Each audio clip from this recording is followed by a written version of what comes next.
So now that we have the introduction to the user interface out of the way for this plugin, I want to begin to look at some of the more refined elements of working with this workflow. To begin with, I want to look at Maxwell Materials. And Maxwell Materials are something that you can create and edit if you have the Maxwell Render Suite. But if you don't have the Maxwell Render Suite, which you probably won't if you're working with this plugin, you'll still be able to download and utilize Maxwell Materials to a somewhat more limited degree. And the way that we do that is by utilizing this set of 3 icons here. And the most important of them is this middle one right here. So I'm just going to go ahead and click this middle one. And this is going to launch whatever web browser you have set as your default. And it's going to take us to the Maxwell Render Resources web page. Now, the idea with the Maxwell Render Resources web page is that people will upload MXMs that they've created, and then you can download them and utilize them. But they also have things like Maxwell Skies and HDRIs that you can also download, and we'll come back to those later when we're looking at the environment settings. But for right now, we're going to focus on the Maxwell Materials.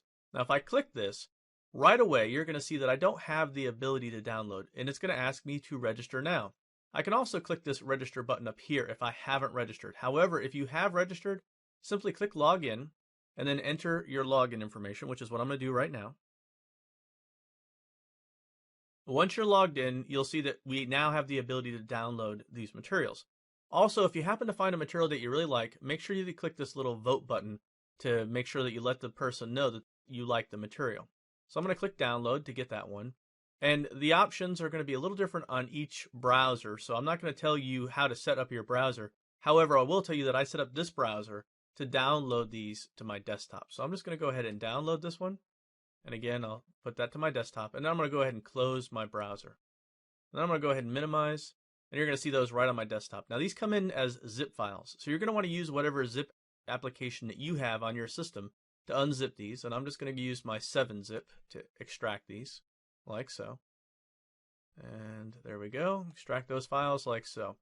Within these folders, you're going to find many files. So I'll just go ahead and open up this first one. You'll see there's another folder. And then within that, we have a preview JPEG, we have an MXM file, and then we have a textures folder. And within the textures folder, we have several textures that are associated with that MXM file. As far as SketchUp is concerned, what we need to do now is to bring in that MXM. And the way that we do that is we click this first icon of the 3 right here. And we're just going to go ahead and go to desktop. And I'm going to go over here to concrete_2_6000. And just go ahead and grab that concrete formwork holes.mxm and say open. And then I'll do the same thing for the other. So I'll go back to desktop. And I'll go ahead and grab this one, Concreto Simbra, and say open. Now, what will happen is if we come up to Window, and we come over to Materials, and we go to In Model, you'll find that those 2 were now created as SketchUp materials. However, there's no image that's currently associated with these. What I want to do now is begin to work with these materials and see how they're going to work within SketchUp. So what I'm going to do is I'm just going to go ahead and create a simple wall, like so, just so that I have something to stick these materials onto. And I'm going to come over here and I'm just going to launch our Maxwell Scene Manager. And I'm going to come over here to our Materials tab. Now you can see right now that because I have the Concreto Simbra selected, it comes up in MXM mode. If I do the same thing on the Concreto, you'll see that it comes up in MXM mode. This works, by the way, for any of these others. However, they're not MXMs, so they're only going to come in as the embedded character type materials rather than the MXM mode materials. You'll also notice that these guys have copy texture to SketchUp, and this is very handy for these ones that are image based. So I'm going to go ahead and click this, and instantly you're going to see that that texture has now been applied to our SketchUp material.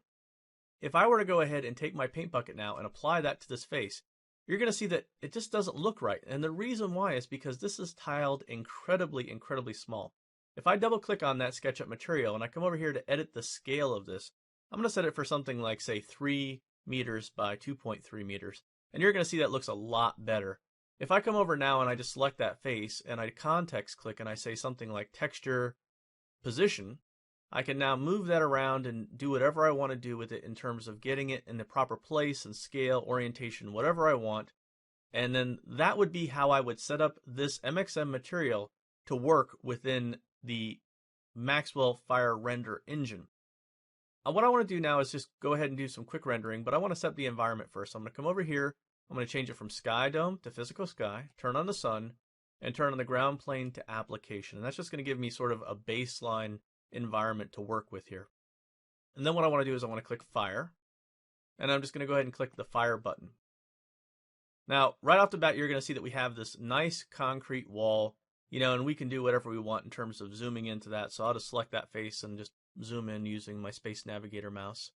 And you can see here when I get done zooming in that we're going to get a nice close-up, and you're going to see this is very detailed, much more detailed than we were likely to get utilizing a SketchUp material and one of the embedded character type applications. Even if you could get something close to this, it's not going to have the level of refinement that you're going to get from an MXM material. However, there is an interesting little quirk of working with these MXM materials. If we come back over to our materials and we choose to say edit the Concreto Simbra, and we come back over here and we want to now apply that image to this. So we're just going to say, okay, I want to apply that image, and we're working with this material now, right? So everything looks good. We're feeling good about that. Let me just go ahead and apply that to this face. And again, you're going to see the scale is all messed up. So I'm just going to double click that, set that back over to 3 meters, like so. And I'm feeling pretty good about that, right? I mean, everything looks good. I'm seeing what I think I need to be seeing within SketchUp in terms of knowing how big this is on the face of this polygon, and just generally having a good view of what is going to happen. However, my Maxwell Fire is not showing this. Sometimes this will happen when you make a change like this, and particularly with these MXM materials. What you need to do is just go ahead and close out the Fire window, and then go ahead and click Fire and enable Fire again. And what that'll do is that'll re-export the scene, and any changes will then be refreshed, and you'll be able to see your MXM material properly now. So at this point, we would be able to work with whatever we wanted to in the scene in terms of setting up our cameras or our environment. Maybe I can set the time of day a little bit differently so that I can see a slightly different rendering of where this is in terms of the lighting and all that kind of stuff. But the bottom line here is that these are very, very complex materials that are created outside of this plugin. Now there's a little button right here that tells you that you can edit this. However, if you click this edit button, you'll get a notice that says that Maxwell MXEd was not found. And the reason why is because you don't have the Maxwell Render Suite installed. If you did have the Maxwell Render Suite, then you would be able to click that button and edit any MXM materials that you wanted to. This little folder icon here basically is the exact same thing as clicking this icon here. The only difference is that it will replace whatever the current MXM is with whatever you've selected. If you come over here, you'll see that we have MXM information. And if we click that, it's going to give us the information about that particular MXM. Where it is it good, that kind of stuff. So I'm just going to go ahead and close that out. And we can also remove that by clicking this clear button if we didn't want that applied to this material any longer. Now, you'll also see that we have an information button over here. And if we click that, this will give us information about all of the materials that we have, including the MXMs, within our document. So if I just go ahead and maximize that, you can see that we're getting all the information. If we had any kind of errors, we would be getting that information here. So that's working with your MXM mode materials, and also the purpose of these 3 buttons right here.